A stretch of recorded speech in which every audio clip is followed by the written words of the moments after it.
A hospital chief executive has promised to keep his 2 A&E units open, despite the fact they'd been recommended for closure in the reorganisation of the NHS in Epsom and St Helier.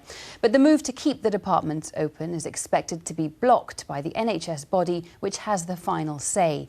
Here's our political correspondent, Carl Mercer.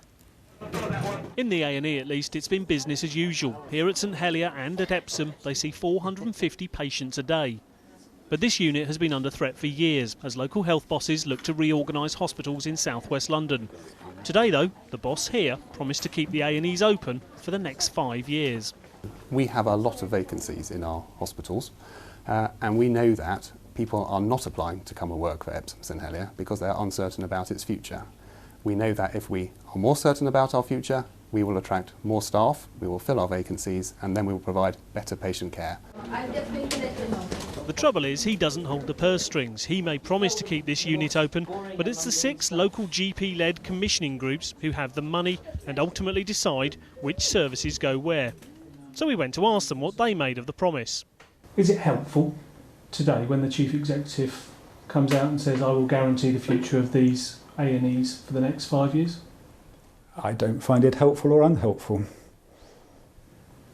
But it's a statement to the patients and to the staff to try and give them confidence. Is he in a position to make that guarantee? I can understand why he wants to make a statement that gives some support to the staff at what is a very good hospital.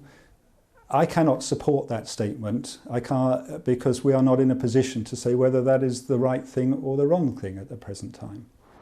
That may explain why local campaigners weren't exactly jumping for joy today. The hospital is absolutely bound by the paymasters. Paymasters are the clinical commissioning groups, and they are still sticking by the principles of BSBV, which decided that St Helier, A&E, maternity, intensive care and the children's hospital have all got to go. It is, say health watchers, a bit of a turf war. The hospital can definitely put its point across. The commissioners, if they're good commissioners, will take that point of view, will look at how safe the services are and if it's costing them a lot of money to keep them open, and will then make a decision. If there is significant pushback from the community or the hospital, then this will probably get pushed up to a further level, i.e. the Secretary of State. The clinical commissioning groups told us today no plan for local services would even be on the table for another year. Carl Mercer, BBC London News.